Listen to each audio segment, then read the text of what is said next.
Et genre, avant de commencer la vidéo j'ai dit les trucs qu'on aimait bien. Regardez comment ça revoit, genre tu rentres d'un côté et là tu... C'est trop beau, non? Bon après là je les swatch, j'aime trop, mais j'aime trop. Vas-y. Alors tu m'en retard. Hi bitches! Du coup aujourd'hui on va faire une sorte de partie 2 des mangas, ma vie, de nos mangas genre qu'on a regardé, qu'on a trop aimé, des points positifs, négatifs, etc. En fait déjà je crois que tous les mangas qu'on a vus on les a trop aimés. Ouais voilà c'est ça. Déjà, voilà.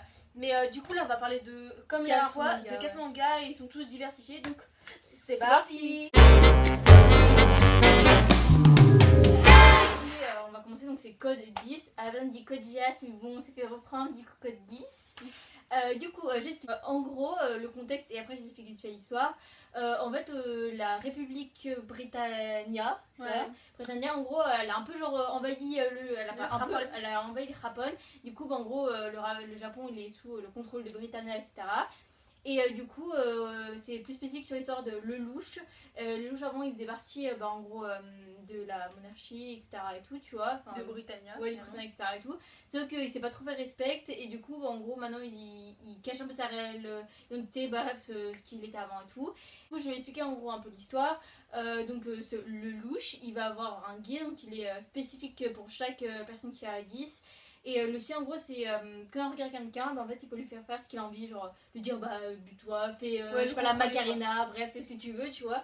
Et du coup genre c'est grave bien. Du coup le deuxième manga qu'on va vous parler c'est Psycho-Pass. Pour vous donner une ordre d'idée, c'est le deuxième manga qu'on a regardé du coup après Death Note.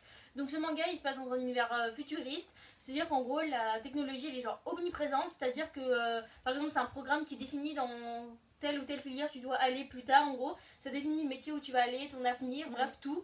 Les policiers par exemple ils ont des pistolets et quand ils visent quelqu'un c'est le pistolet qui détermine si on tue, si on endort la personne, tu vois. Et comment du coup le pistolet il juge ça. Toutes les personnes font des tests.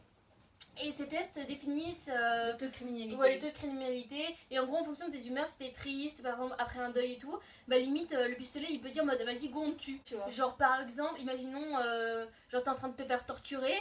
Du coup, t'as rien fait, tu vois. Le pistolet peut dire en mode go la tuer, du coup. Parce qu'en gros, il va dire en mode vu qu'elle a subi ça, peut-être qu'après, elle va faire un truc pas bien, etc. Donc, voilà. Du coup, le manga est basé sur les policiers, du coup.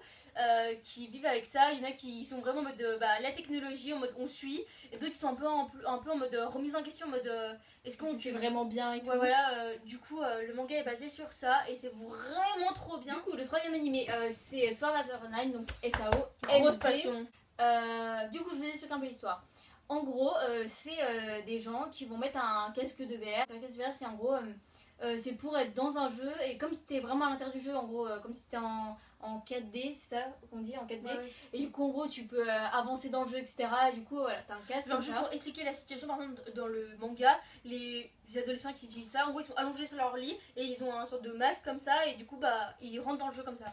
Et en gros donc le jeu s'appelle Sword Art Online, c'est un peu genre à l'époque un peu genre médiéval si on peut dire ça. Et en fait ce qui va arriver c'est que le but t'avances dans le jeu, etc. Et le problème qui va arriver c'est qu'en fait ils vont être coincés dans le jeu. Et en fait la seule façon de pouvoir sortir du jeu et c'est en gros que quelqu'un le termine. Et du coup il est grave bien. Franchement je l'ai trop aimé. Et puis le gars principal, ma grosse passion, Kirito, genre grosse passion. Ah oui, dans Sword Art Online ce que j'ai grave aimé c'est que du coup la première saison elle est basée sur le fait qu'ils sont coincés dans le jeu, mais pas que. Et la saison 2 elle est encore basée sur un autre truc. Et franchement je vous conseille à mort, c'est grave bien, vraiment. Vraiment. Du coup on va passer au dernier manga qui s'appelle One Punch Man. Du coup je pense que ça c'est un des animés les plus cons que j'ai vu, vraiment. Genre vraiment, genre les autres, genre par exemple Psycho-Pass c'est genre intense et tout, nanana. Ouais, genre réflexion et tout. Vraiment mode, après genre quand t'as fini le manga, genre mode remise en question et tout, tu vois, mode la technologie et tout, tu vois. Et One Punch Man, pas du tout, genre vraiment il est super drôle. En gros c'est un gars qui est un peu entre guillemets l'homme le plus fort au monde, et ça comme ça. Et juste avec un coup de poing, tous ses combats sont terminés. Et, du coup, il veut trouver un adversaire digne de lui pour que le combat soit pas trop simple et pour, je sais pas moi, pour être content, tu vois, bref. Et du coup, l'univers de ce manga, il se situe en mode, en gros, c'est la vie normale, sauf qu'en gros, il y a genre un peu genre des super-héros et des super-vilains. Un peu comme My Hero Academia, mais version low cost, tu vois. Genre, il y a un gars qui est en bicyclette, je suis morte, il me fait trop rire. il sert à rien, il est trop nul mais il est trop drôle. Bref. Et du coup, en plus, le dessin de ce manga, en gros, le gars il est pas du tout travaillé le visage, du coup c'est trop drôle. Sauf à des moments, genre ils l'ont fait un peu genre mode vas-y, Ouais, comme comme sérieux ça, et tout, tu vois, pas une accent sérieuse. Du coup, le manga il est vraiment trop drôle. Et par contre, juste petite parenthèse, les OAV de ce manga sont tellement durs à trouver. Les OAV, j'explique, en gros, c'est genre des bonus, Des épisodes de... mais qui vont pas avancer l'histoire en fait. Oui, ouais.